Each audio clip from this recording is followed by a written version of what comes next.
Дети – наше все. Именно на их правильное развитие должны быть направлены наши усилия. Об этом со всех трибун говорят политики и чиновники госструктур. Однако превращаются ли эти намерения в конкретные действия? Важной составляющей здорового развития молодого поколения является питание. Что и как едят наши дети в школах и детских садах страны? В каких условиях приготовлена пища? Достаточно ли варьирован рацион? И как обеспечить пищевую безопасность? Ответы на эти и другие вопросы сегодня в новом выпуске программы «Фокус Регионал». У нас в гостях Анжела Пелтек, врач-диетолог, гастроэнтеролог, Юрий Кожукару, заведующий отделом Кишиневского центра общественного здоровья, и Алла Ревенко, создатель группы солидарных родителей. Добрый вечер, добро пожаловать в нашу студию. Добрый вечер. Добрый вечер. Наша передача проходит в формате телемоста. Чуть позже мы свяжемся с нашей студией из города Камрад. Мы решили провести опрос на улицах Кишинева и узнать, что думают жители столицы на тему питания в детских садах и школах.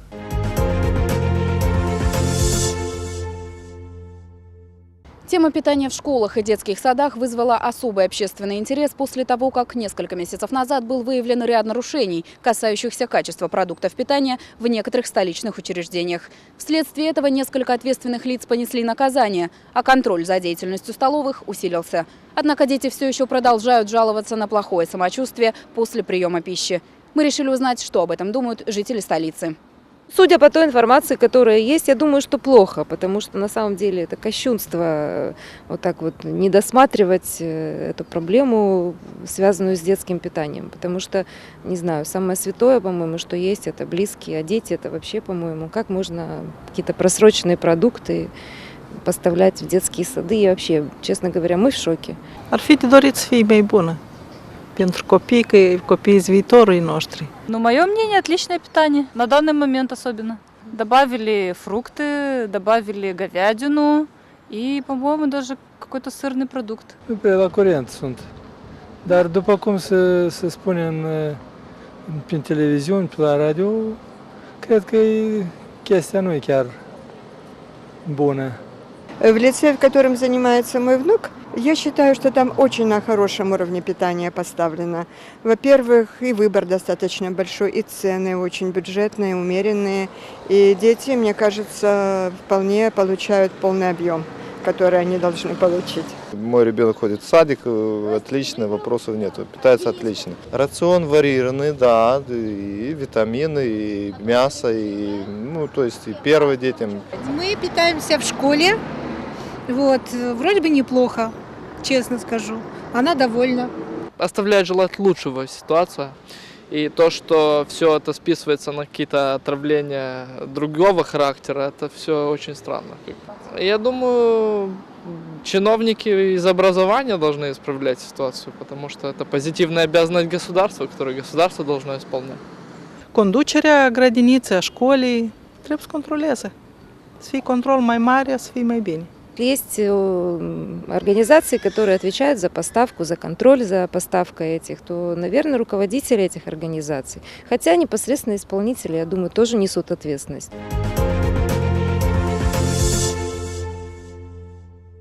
Господин Кожукару, в сюжете, который мы просмотрели, прозвучало мнение, что много проблем возникают из-за отсутствия либо из-за недостаточного контроля над деятельностью столовых.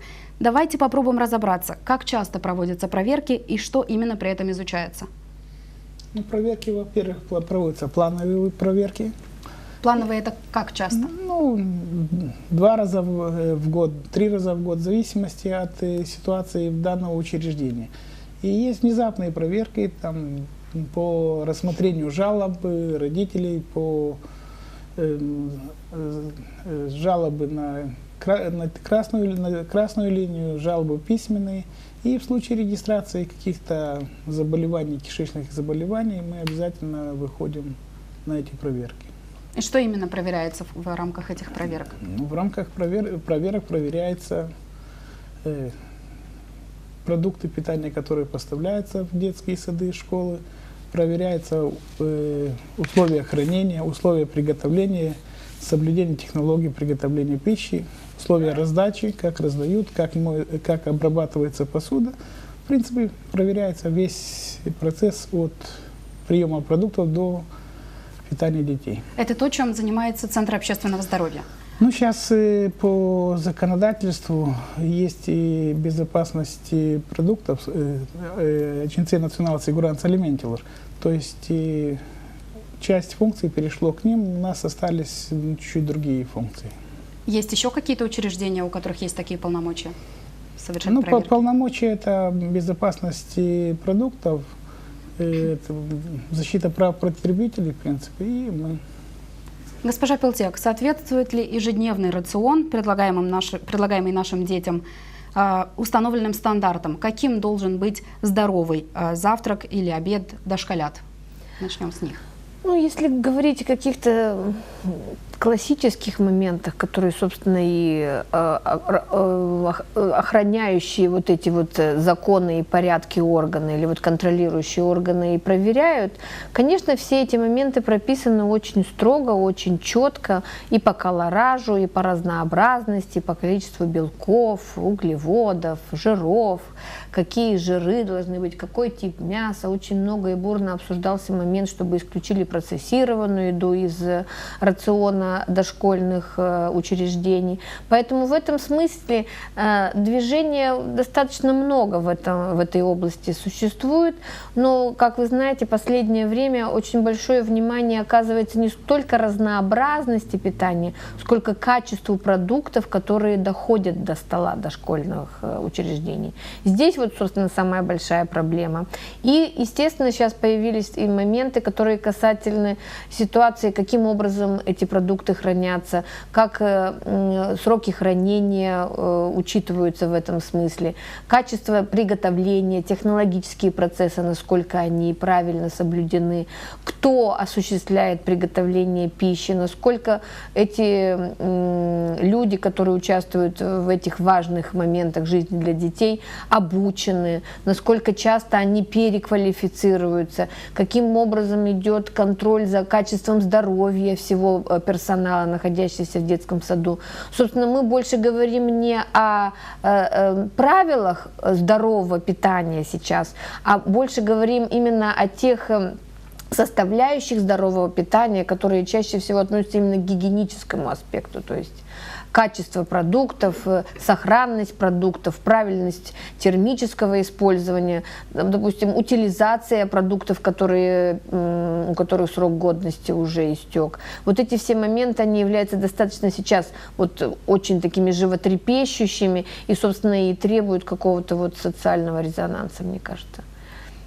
Госпожа Ревенко, как родители относятся к этому вопросу? Родители являются непосредственными потребителями данной системы. И мы, как потребители, видим очень большую разницу между тем, что в теории, и то, что в практике. Потому что лично я уже год этими вопросами занимаюсь, уже звоню куда только можно, хожу куда только можно, пишем куда только можно. И нам все равно с очень большим трудом у нас получается, чтобы у детей было в меню хотя бы минимальное количество свежих овощей и фруктов. У нас в разгар лета не было ни одного свежего фрукта в меню.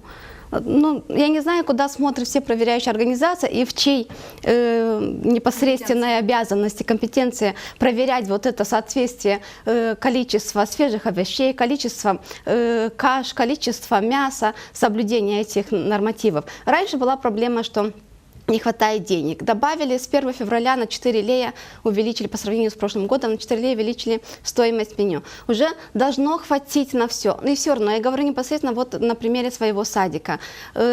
Вот идет так, какой-то бум, какая-то проблема, какие-то проверки, все, меню нормализовалось. Или там я звоню в управление образования, меню нормализуется. Через какое-то время, проходит пару недель, и вот тенденция возвращения к обратному. Например, если пару недель назад у нас было все хорошо, практически соответствовало образцовому меню. У нас была и запеканка, у нас были сырнички, у нас были тушеные овощи. Последние 3 дня практически ни одного фрукта, только немножко овощей свежих и 3 раза в день каши. То есть я это наблюдаю уже, наверное, это пятый такой круг в течение года. Кто должен следить за тем, чтобы в рационе детей было достаточное количество овощей, фруктов и всего необходимого? Господин Кожукар, как вы думаете?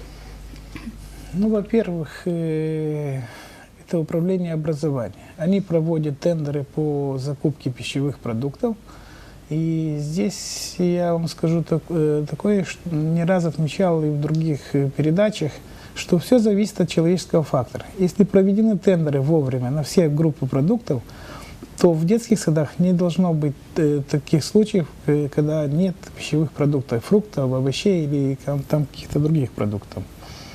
В принципе, все зависит, то есть тендера проведены, продукты должны быть, просто нужно их заказывать в нужном количестве и с нужной периодичностью. Кто должен, я хочу знать, кто должен проверять. Я уже устала звонить, писать, обращаться. Я месяц назад обращалась в управление образования, на пару недель нормализовалась. Мне опять туда звонить? Мне уже тоже как-то... Кому должны обращаться родители, и не только с нашего садика, потому что это проблема многих садиков, что отсутствие овощей и фруктов и однообразное меню, вот основанное на кашах. Почему на кашах? Потому что кашу легко готовил. Поставил, засыпал, налил воду, поставил, отварил, и все. А запеканка нужна более тяжелый технологический процесс, сырники, более тяжелые, тушеные овощи, то же самое. Почему? Кто должен за этим всем следить каждую неделю, каждый месяц, смотреть, что вот пропали из меню этого садика овощи и фрукты, значит, идет такой-то алгоритм действий. Ну, скорее всего, тут уже это обязанность руководства непосредственно учреждения образовательного. Ну, а если руководство не делает, то кто? Мы буквально с вами говорили другим руководством, которое будет делать. По этому вопросу мы общались с вами в пятницу на другой телепередаче. Или во вторник, да, я считаю, просто сегодня после праздника. И вам объяснил. Нужно больше работать с администрацией детского сада, потому что все вопросы, которые возникают из-за отсутствия общения. Если вы будете, вот и у вас есть родительский комитет, постоянно общаться с администрацией детского сада, то я думаю, что эти вопросы не возникнут. Если администрация сада не решает, то уже дальше в управлении образования по иерархии вверх. Если я уже это пятый круг такого плана, пятый раз вот я поднимаю этот вопрос с фруктами, с овощами, с яблоками, говорю, хотя бы яблоки. Не надо нам бананов, апельсинов и так далее, но хотя бы яблоки. Можно обеспечить детей яблоками? Кто? Сколько я могу каждые 2 недели звонить в управление образования и говорить, у нас опять нету фруктов и овощей? Вы чаще на телевидении ходите, так что ничего страшного. Мы еще вернемся к этой теме. Как решать? Ну, это, конечно, страшно на самом деле. То, что происходит, это абсолютно абсурдно, и сложно понять, почему это происходит. Наверное, нет заинтересованности. И прежде всего, я думаю, что это администрация детского сада. И администрация управления образования. Управление образования не в состоянии покрыть надобности и необходимости всех детских садов. Хозяин должен быть, который ратует за это дело. И у меня есть знакомые администраторы, которые где-то частные какие-то детские сады, может быть и этот момент, но они сами производят закупки тех же овощей и фруктов, потому что они ратуют за свое дело. Но, скорее всего, хороший хозяин – это одно, но и управление образования тоже должно быть в состоянии заботиться об этом. Да, у нас есть Схоже ли положение вещей по всей стране или в регионах дела обстоят иначе? У нас на связи студия из города Камрад. Елизавета, мы приветствуем вас и ваших гостей. Здравствуйте, Даниэла. Мы приветствуем вас и ваших гостей. Тема сегодняшней передачи «Питание в школьных и дошкольных учреждениях», конечно же, волнует многих и касается практически каждой семьи, чьи дети посещают эти учебные заведения. Актуальна эта тема и у нас в Гагаузии. Обсуждать эту тему мы будем с гостями в студии АТВ. Татьяной Демогло, заведующей отделом санитарного надзора Центра общественного здоровья Камрадского района, и Игорем Табакарь, заместителем директора по хозяйственной части лицея имени Дмитрия Карачибан. Здравствуйте, уважаемые участники. Я рада видеть вас у нас в студии. Но прежде чем мы начнем обсуждать эту тему, давайте мы посмотрим репортаж, подготовленный нашими журналистами. Смотрим репортаж.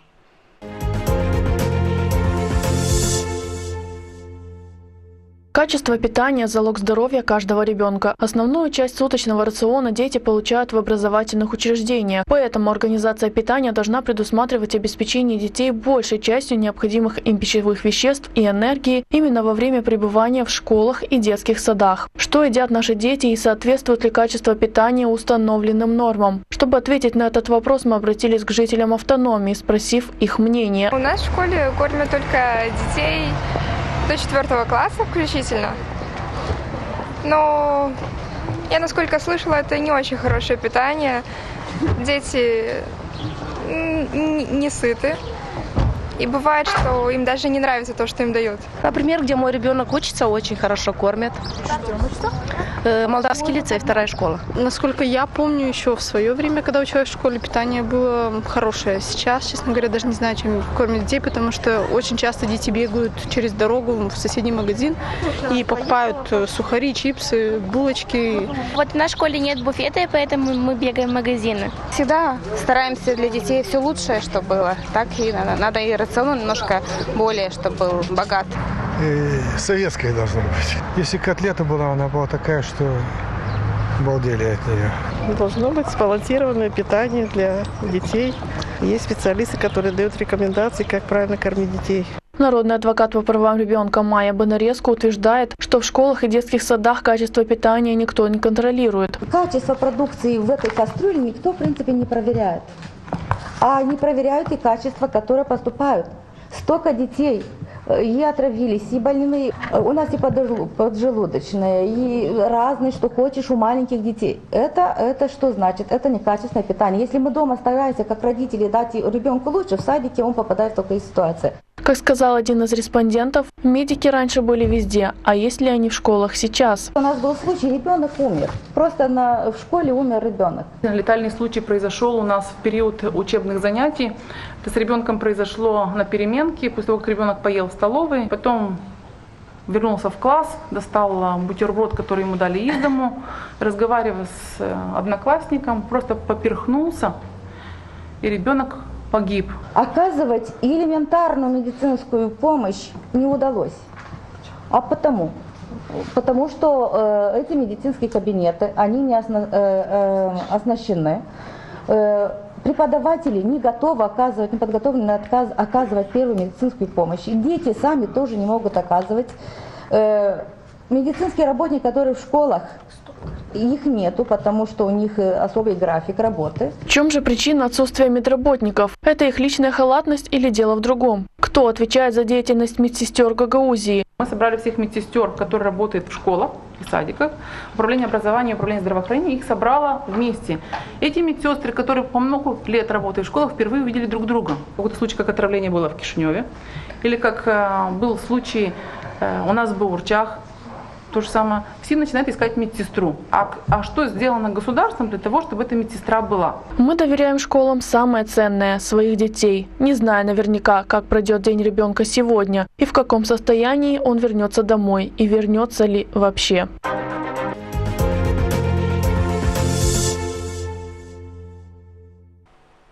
Ну что ж, по-разному говорят наши респонденты. Кто-то говорит, что хорошо питаются в школах, кто-то говорит, что плохо их кормят. Вот ваше мнение, вот скажите, вот какова ситуация в настоящее время в школьных и дошкольных учреждениях у нас в Гагаузии в вопросе именно касающейся питания?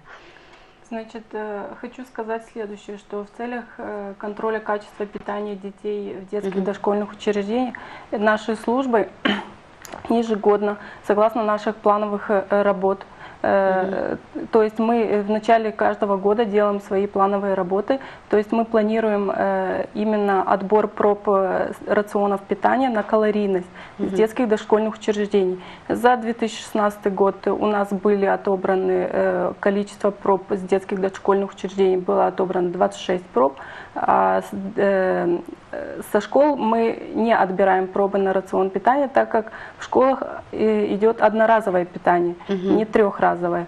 Поэтому мы со школ отбираем только пробы соли на содержание йодистого калия.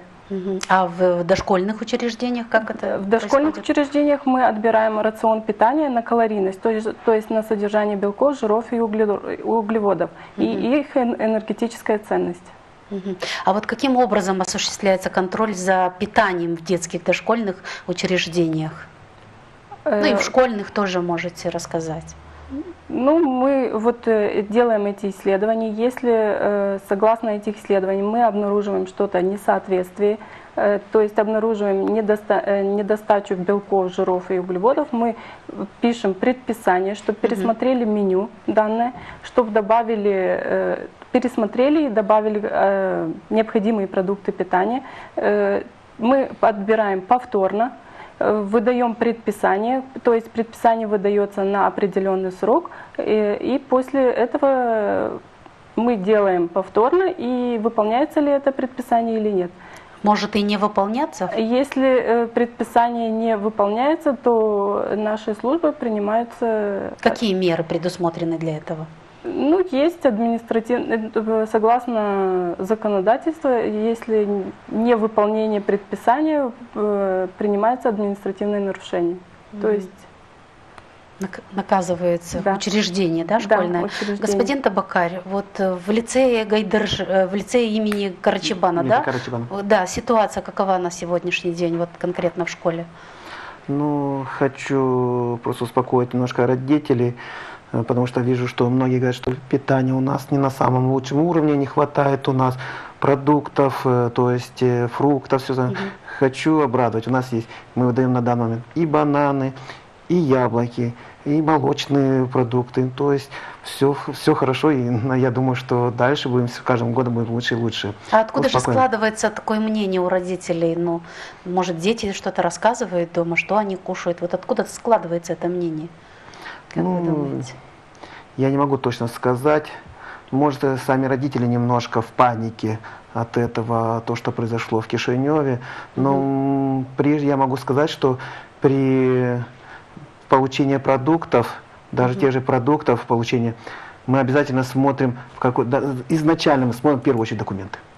Да, то есть сертификаты качества, сертификаты, ну, куча бумаг мы смотрим. Чтобы договора. Договора а с кем обязательно. конкретно заключаете вот договора? Ну, на данный момент мы заключили в наш лицей Дмитрий Карачебан, заключены с 4 фирмами, которые выиграли тендер. То есть вы не можете только одной фирмой заключить договор, у вас должно проводится обязательно, проводится тендер.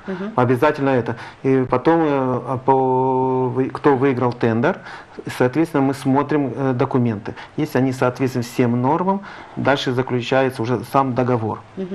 После этого договора поставляется на наш склад, то есть оборудованный склад продукты питания. То есть это в основном крупы.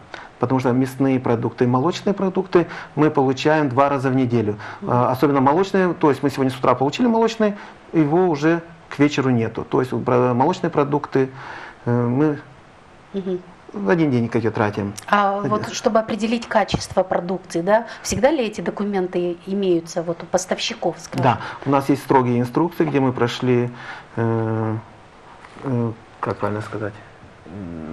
Гигиеническое обучение? Да, ну обучение, прошли обучение, как смотреть качество продуктов, документы. Какие документы должны быть? Да, обязательно должны быть не написано ни от руки, должно пропечатано, должна быть мокрая печать.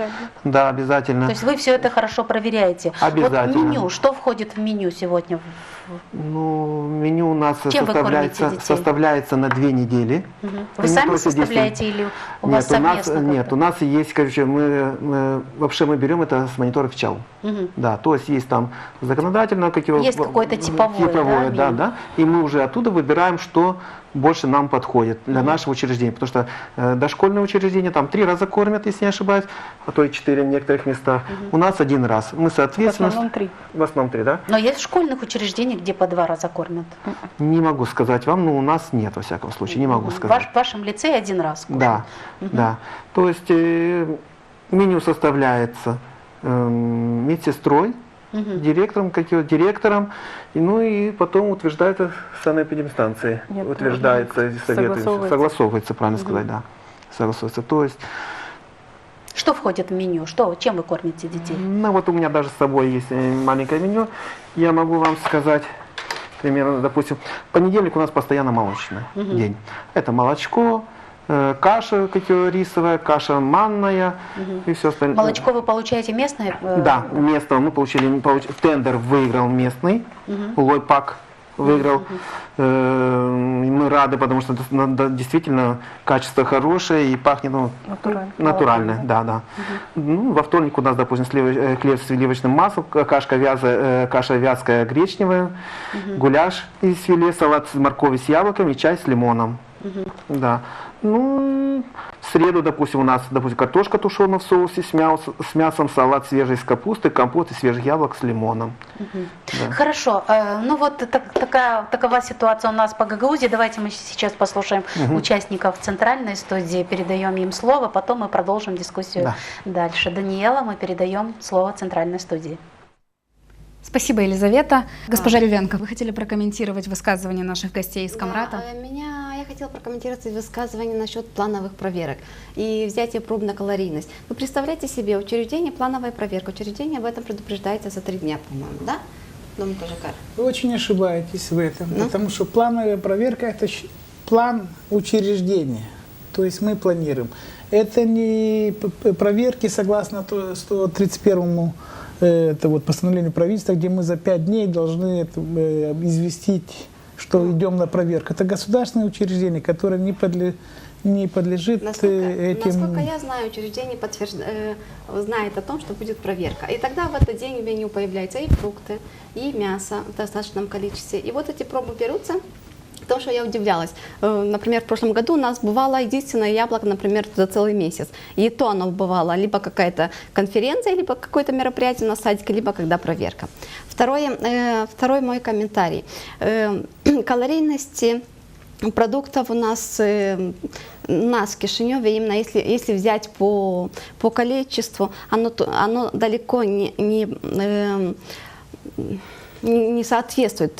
Есть образцовое меню, которое опубликовано в Монитор Официал, да.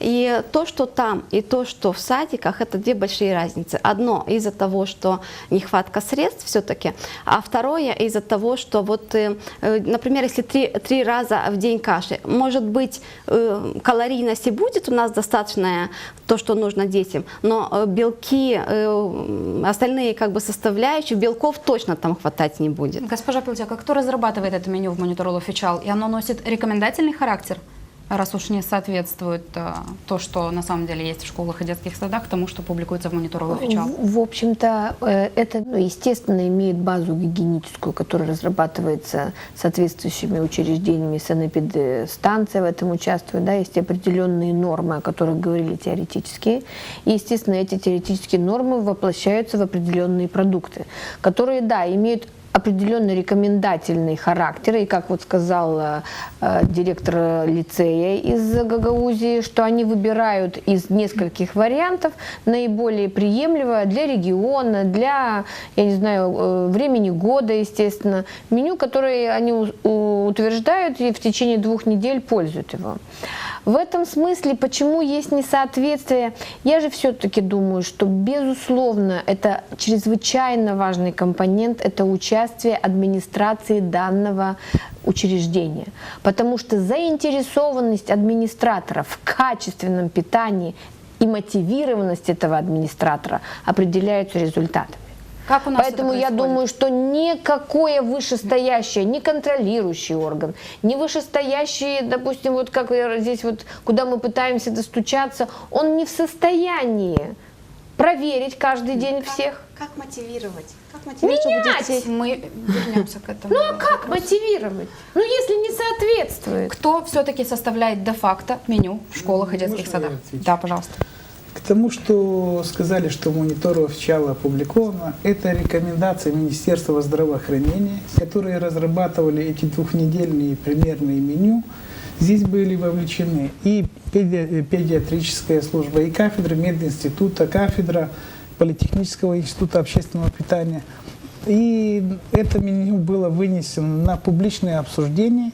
И плюс к этому эксперты Всемирной организации здравоохранения тоже дали свои рекомендации по этому меню.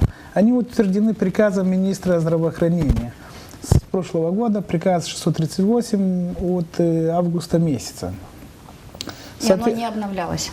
Ну, это самое новое, в котором они были включены и фрукты, и овощи в достаточном количестве. То есть здесь была разработка очень неплохая. Но вот в детских садах, что мы о Кишиневе, есть 5 управлений образования. Каждое управление образования разработало свое меню на основе этих рекомендаций. То есть они могли какие-то блюда не включить, но То, что включено, должно соответствовать, то есть, что это здоровая пища для детей. Это основной принцип, чтобы пища была здоровая для детей. Они разрабатывают директора детских садов. Вот, ну, в каждом секторе есть определенная группа медсестер, директоров садов, разрабатывают это меню. Они с нами, мы им оказываем методическую помощь в разработке этих меню. И в конце концов, если меню считаем, что соответствует, мы согласовываем эти меню. И есть два меню, то есть летнее, осеннее и зимнее, весеннее. Потому что ориентация была на местные продукты, то есть если мы говорим об овощах, фруктах, чтобы больше использовать наше сырье. Мы узнали, как происходит поставка продуктов в Гагаузии, как это происходит в Кишиневе, кто решает, с какими экономическими агентами будет сотрудничать учреждение, и проверяет ли их кто-нибудь на соответствие? Тендера проводит управление образования согласно закону, то есть... Расскажите так, чтобы все наши телезрители это поняли, не наша компетенция, я могу так в двух словах, то есть управление образования разрабатывает я не знаю, как это на русском, то есть условия, какие продукты им нужны для обеспечения питания в детских садах, школах. И уже экономические агенты, которые участвуют в тендерах, у кого лучшие условия, те и, наверное, выигрывают эти тендера. Я хочу добавить по всему тому скандалу, что у нас разразилось в Кишиневе. Оказалось, что в каждом секторе были очень разные цены, у нас 5 секторов в Кишиневе, были очень разные цены на продукты питания. И именно наш сектор, управление сектора Рышкань, там были самые большие цены. То есть, если взять в Чеканах сектор Чекана были самые маленькие и самые качественные, между прочим, потому что там просто был процесс поставлен под контроль, и там всегда есть фрукты, овощи, там есть разнообразные, там даже если по всем остальным участкам в понедельник нету мясного блюда, у них есть, они нашли решение для этого вопроса, у них фрукты, бананы, апельсины, яблоки, у них почти каждый день, я не знаю, если есть такие исключения, что там нету, и у них были самые маленькие цены на продукты. У нас в секторе Рышкань были самые большие цены на продукты. И вот, когда делалось меню для детей на 18-70, то есть в секторе Чекана, там, например, дети кушали, если взять в количественном, на 20 или на 30% больше, чем дети в секторе Рышкань. И этот вопрос обещали, что будут публиковать на официальном сайте управления образования Кишинева, будут публиковать эти контракты, которые, потому что с декабря-январь заключали новые контракты. Так их и нет. Опубликовала только сектор Чекан и сектор Буйкана. Остальные сектора, вот если мы хотим, родители, взять и провести анализ цен, в каком секторе, по какой цене были куплены продукты, мы это не можем видеть. И второй вопрос. В некоторых секторах до сих пор детям даются, например, помидоры в собственном соку, то, что даже не входит в новое меню. Дается желе, кисель, желе, который тоже его нету. То есть есть даже продукты, которые закупаются до сих пор управлением образованиями, а которые в меню новом не входят. Откуда они идут вот так по традиции, либо у них договоренности с поставщиком, что мы дальше закупаем, либо какие-то другие не хотят меняться или не хотят делать по-новому. И вот у нас на данный момент свежих овощей и фруктов нет в некоторых садиках, зато есть помидор в соусе.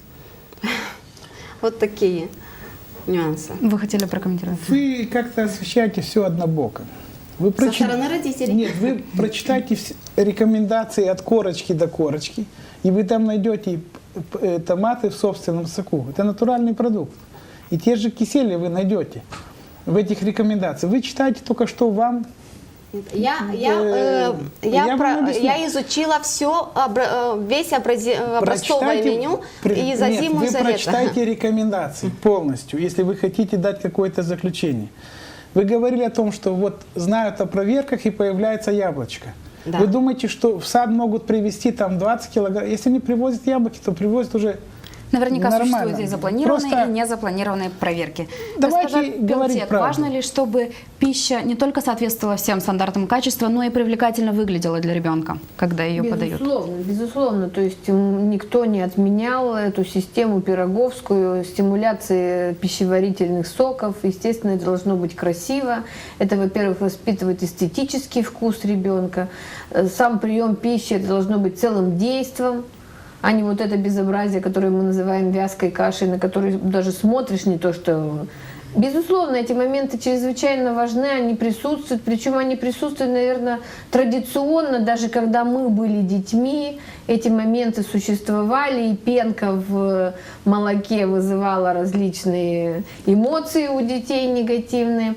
Поэтому в этом смысле, конечно, то, что мы подаем, как мы это подаем, как ребенок воспринимает процесс самого приема пищи, это нужно воспитывать в детях, и не только на уровне детского сада, но и на уровне домашнего воспитания. Но на самом деле, когда мы говорим о том, что у нас, вы же знаете, что происходит, что доходит до ребенка, когда мы говорим, что качественность еды оставляет желать лучшего, и бактериальной его безопасности, моменты компоновки, они абсолютно несоразмеримы с тем, к чему мы хотели бы прийти. Варианты эстетики, они, наверное, являются самыми последними. И мы прежде всего должны решить вопрос адекватного, нормального питания. И вот видите, даже сам факт того, что вот опять же хозяин, да, тот, который ратует за дело, он в состоянии найти и продукты дешевле, и обеспечить их разнообразие, и соответствовать всем новым веяниям времени. Значит, опять же, это все реально, решаем мы. Не кто-нибудь извне придет и накормит наших детей. То есть все-таки управление учреждения, администраторы учреждения, они играют роль в... Безусловно, конечно. То есть заключение договоров с экономическими агентами, которые поставляют. И какая-то заинтересованность. Да, просто мы сейчас говорим про хозяина. Ну, хорошо. Госпожа Лебенко, сталкивались ли вы или ваши знакомые со случаями пищевого отравления?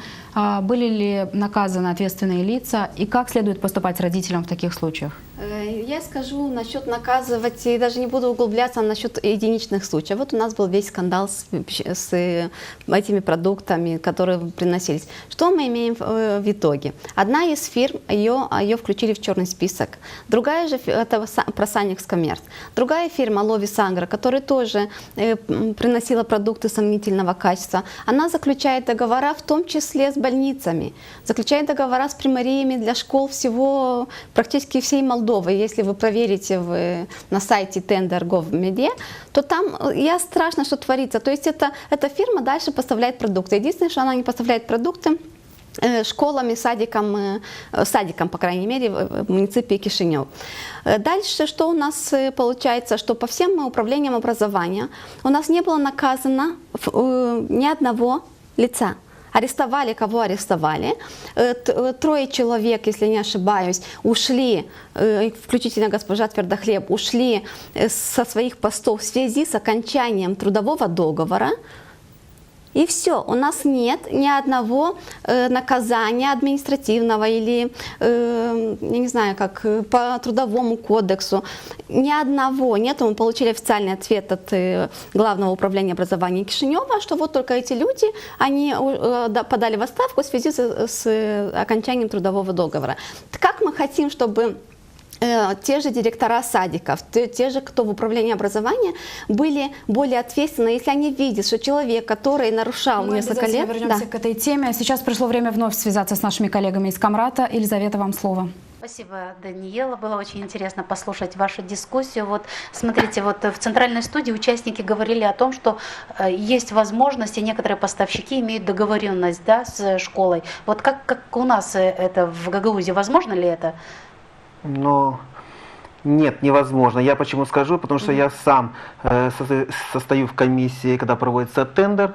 То есть мы фирмы, которые предоставляют, участвующиеся в тендере, сами находятся в этом помещении. То есть мы То есть перед ними комиссия, да? Обязательно. Комиссия, как и минимум из 6-7 человек.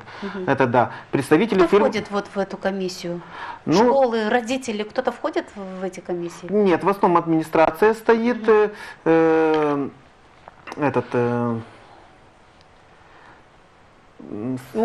как его, санэпидемстанция, может быть, и участвовать, то есть это по закупкам, госзакупкам, этим, представители госзакупок, может быть, у нас также стоит Ну хорошо, дальше комиссия. Да. Ну, комиссия, мы открываем перед комиссией обязательный пакет. Там указаны цены, и у кого наименьшая сумма, соответственно, они выигрывают тендер. Затем мы также проверяем их документы и затем начинаем работать. Соответственно, мы с них спрашиваем, почему именно это такая низкая цена, почему, вы изготовитель или что. То есть все проверяется и... То есть в этом... нет возможности как-то договориться? Нет, я не знаю, как можно договориться этом, потому что пакеты, они запечатаны, у кого Сургучев запечатаны, то есть раскрываем перед представителями, то есть все... А можете вы назвать какие-то вот нормативные акты, по которым осуществляется контроль? За питанием детей? Да, за питанием детей, естественно. Да, я хочу сказать, в настоящее время, как и мой коллега с Кишинева сказал, мы пользуемся этими рекомендациями, которые утвержденные Министерством здравоохранения номером 638 от августа месяца 2016 года. И мы придерживаемся этих рекомендаций. Согласно этих рекомендаций мы стараемся делать контроль качества питания детей в дошкольных учреждениях, то есть в учебных заведениях. А вот возникают какие-либо конфликтные ситуации в процессе проведения вами контроля? Насчет конфликтных ситуаций, за свою деятельность, сколько я работаю, и специалисты нашей службы до настоящего времени мы никогда не сталкивались с конфликтными ситуациями в области того, что мы не можем отобрать, скажем, пробы на исследования. У нас не было, мы не сталкивались. Не сталкивались, да? Нет. Вот или из-за того, что детские дошкольные учреждения являются бюджетными организациями, может, поэтому мы не сталкивались. Но вы больше работаете с дошкольными, да? Да, детскими дошкольными. А вот в школьных учреждениях, да, вот есть у вас бракеражная комиссия или вот? Да. У нас есть бракеражная комиссия, она создана приказом директора. Не состоит, есть, я не помню по положению, от 3 до 4 человек. То есть в нее входит обычно, ну вот как моя должность заместителя директора по хозяйственной части, медсестры, родительская ассоциация, одного человека родительской ассоциации, да, так у нас председатель родительской ассоциации участвует в этом. Ну и всем этим как бы наблюдает и председатель комиссии, директор. То есть наша функция входит от начала выдачи продуктов, соответственно, закладка в кастрюлю, ну и до готового питания. То есть продукты проверяются вплоть до... В процессе, да, всего процесса, весь процесс, то есть контролируется.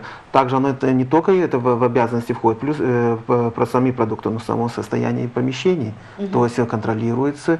И могу вам уверить, то есть это идет строгий контроль. Строгий контроль. Но мы побывали в лицее Гаврила Гайдаржи и да, хотим сейчас... Соседи ваши, да? Хотим сейчас показать и телезрителям, и всем, чтобы мы посмотрели этот репортаж, потом продолжим дискуссию, смотрим репортаж.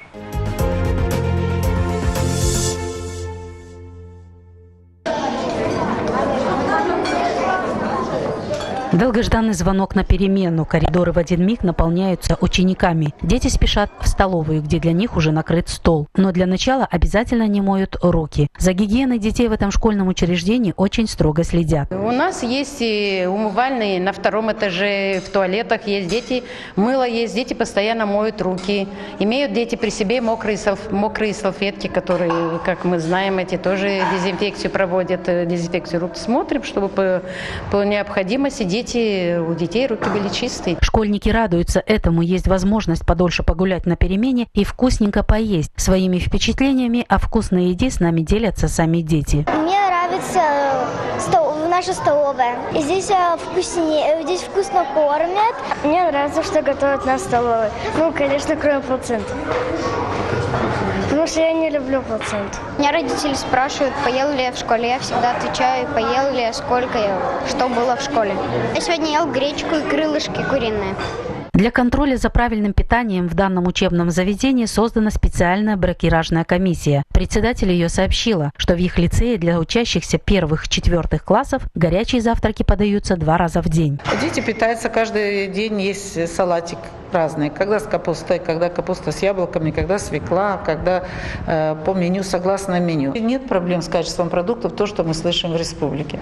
Мы получаем, нас получает завхоз, смотрит повар, медсестра. Медсестра не допустит ни одни продукты в цех горячий, если что-то даже засомневается в чем-то. У нас таких случаев не было, потому что если в случае пищевые отравления у нас здесь не один ребенок может отравиться, а масса детей отравляются. Поэтому у нас, естественно, это ЧП большое для лицея. К нам будут выезжать и работники санэпидстанции, которые будут проводить обследования, во всю эту эпидемическую обстановку будут обследовать для того, чтобы выяснить причину. Наша съемочная группа побывала лишь в одном лицее Гагаузии, однако далеко не во все школьные и дошкольные учреждения автономии можно проникнуть, чтобы показать, что едят в школьных столовых наши дети. Например, в 4-м саду города Камрат нашу съемочную группу буквально выпроводили за ворота, запретив категорически проводить в саду съемки, не объяснив нам даже причину.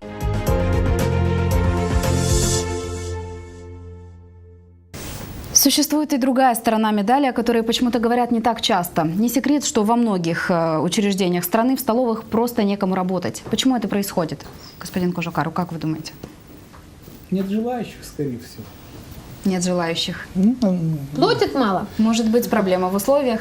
Я не скажу, что в условиях. Потому, если мы будем говорить о детских садах, условия неплохие. Хотя оборудование есть, которое уже с истекшим сроком эксплуатации, старенькое, часто выходит из строя, но горячая вода, холодная вода постоянно проточная. То есть условия для приготовления пищи есть.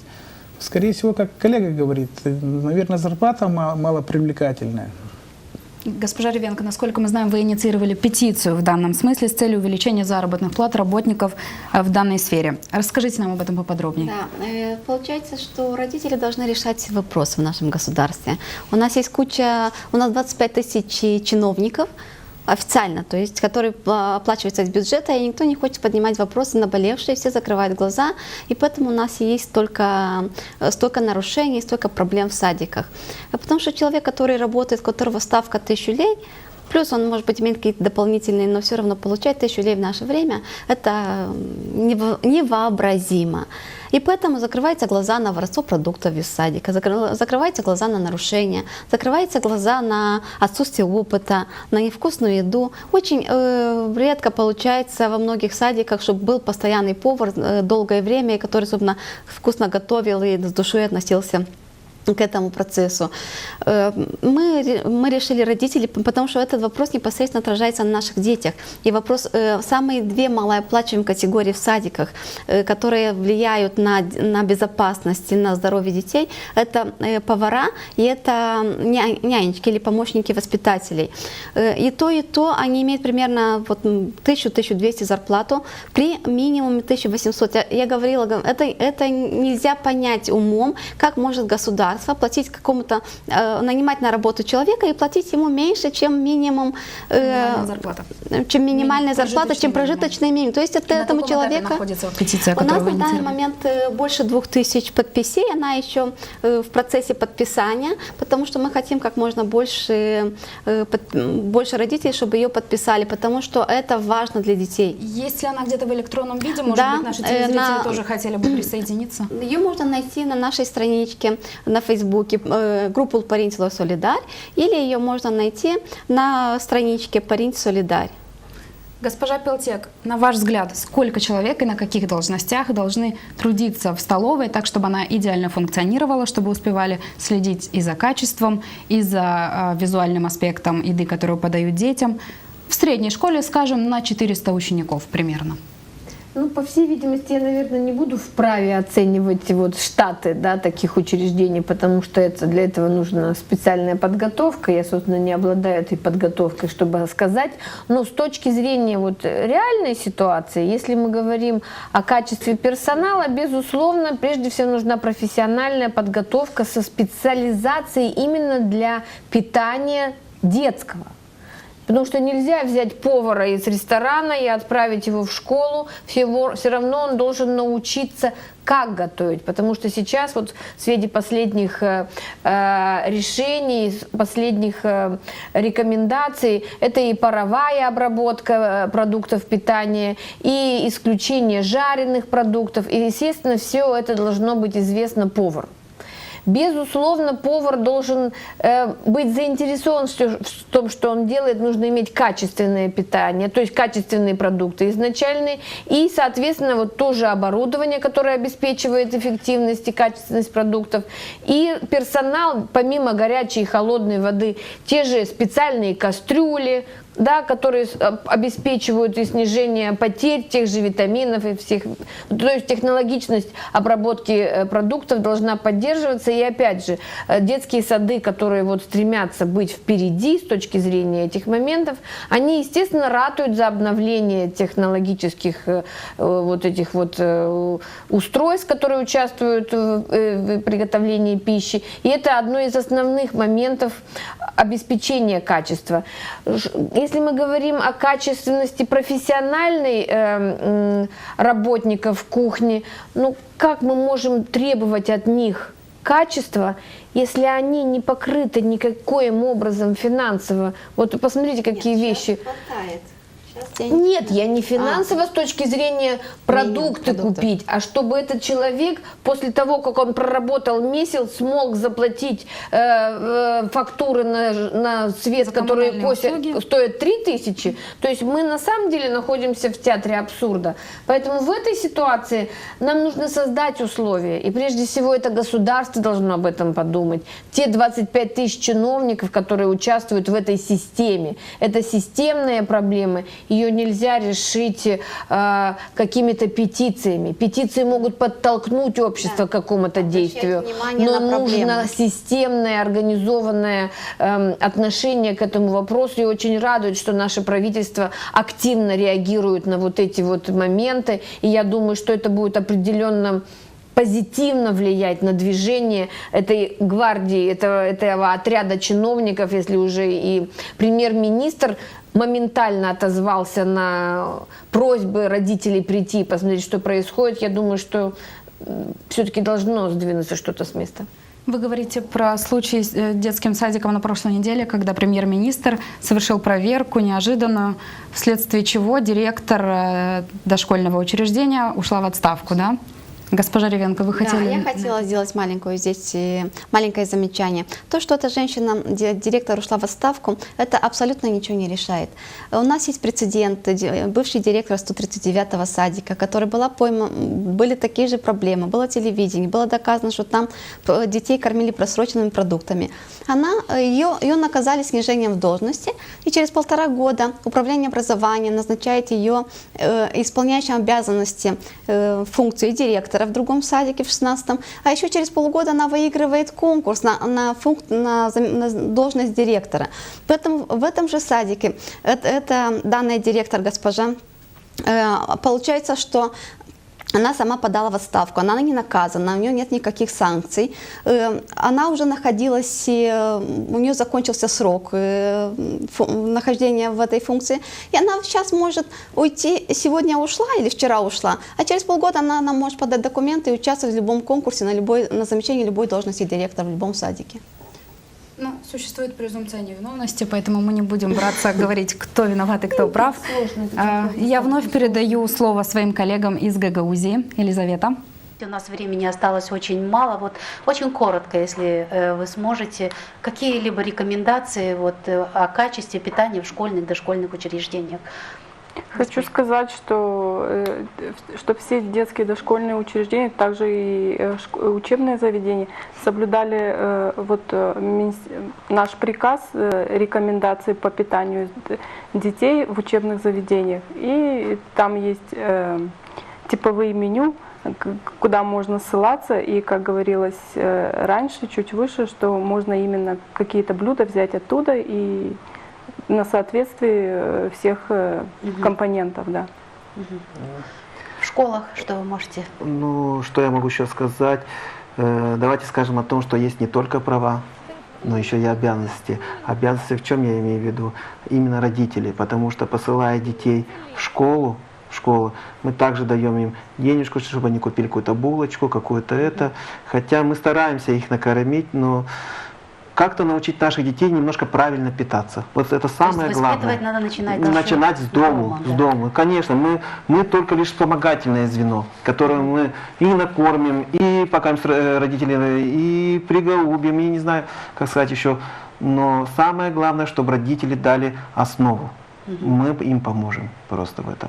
Ну что ж, я благодарю вас за участие в нашей программе и передаем слово для завершения в центральную студию.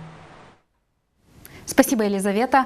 Уважаемые гости, наше эфирное время, к сожалению, подходит к концу, поэтому я попрошу вас коротко предложить план действий, который необходимо осуществить ввиду улучшения ситуации в сфере питания в детских садах и школах. Прошу вас. Я считаю, что прежде всего мы должны подняться всем миром. Не сможем мы решить этот вопрос поодиночке. Ни администраторы, ни родители самостоятельно, ни сами вот эти дошкольные и школьные учреждения. Естественно, нужна общая заинтересованность общества, и сенсибилизация со стороны масс-медиа, безусловно, важна. Это на самом деле нужно обсуждать, выносить на... вот как были предложения, чтобы появились какие-то странички, какие-то обсуждения. С этим нужно делиться с административными самого верхнего эшелона для того, чтобы раскачать эту систему, которая, этот колос на глиняных ногах, чтобы наконец мы перестали быть в этой рутине и стали более заинтересованы, потому что кто, если не мы, изменим нашу жизнь? Стучите, и вам откроют. Да. Спасибо. Господин Кожакар. Не сразу откроют, но откроют. К этой проблеме нужно подходить комплексно. Потому что мы сейчас говорим только о питании, мы забываем о том, что переуплотненность детских садов очень высокая. Это тоже приводит к распространению инфекционных заболеваний. Я не буду... Сегодняшняя тема – это питание в Нет, школах так и детских садах. Потом начинаются вот эти разговоры вокруг отравления и все такое. Потому что кто-то заносит эту инфекцию в этот детский сад, и потом она распространяется. Но если в ясельной группе 45 человек по списку, как нехватка воспитателей, нехватка помощников воспитателей, нехватка поваров, как они могут со всем этим справиться? Нужно все проблемы решать, а не только одну единственную взятую в отдельности проблему. Госпожа Ребенко. Я сначала соглашусь с господином Кожакаром в данном пункте, потому что вопросов очень много. Вопрос питания – это только вершина айсберга, то есть все остальное скрыто пока под водой. И вот все вопросы, что были обозначено, они действительно есть. Что мы как родители, то есть со стороны родителей, мы готовы внести свой вклад, причем очень весомый. Мы готовы проконтролировать, мы готовы промониторизировать. А для того, чтобы наши результаты нашего контроля и мониторизации дошли до самого верха пирамиды, чтобы наше руководство, чтобы та группа, которая создана для решения вопроса, чтобы они видели, нам нужна с ними какая-то связь. Поэтому мы предлагаем, чтобы та же группа, которая в парламенте, комиссия в парламенте, создала либо страничку, либо сайт, либо другим методом, куда могли бы мы загружать все фотографии меню, потому что мы фотографируем, очень много родителей делают фотографии ежедневного меню. И у нас эта информация есть, и можем ее представить, а сразу же представлять и разные наши проблемы. И тогда им придется меньше времени тратить на то, чтобы найти эти проблемы, но и, соответственно, останется больше на то, чтобы их решать. Да. Я благодарю вас за участие в нашей программе и за интересную беседу. Дети действительно наше все, и то, чем они ежедневно питаются, напрямую влияет на их здоровье, а значит и на будущее нас всех. Давайте заботиться о детях всем вместе и строить правильное будущее. С вами была Даниэла Пелин и программа «Фокус Регионал». До новых встреч!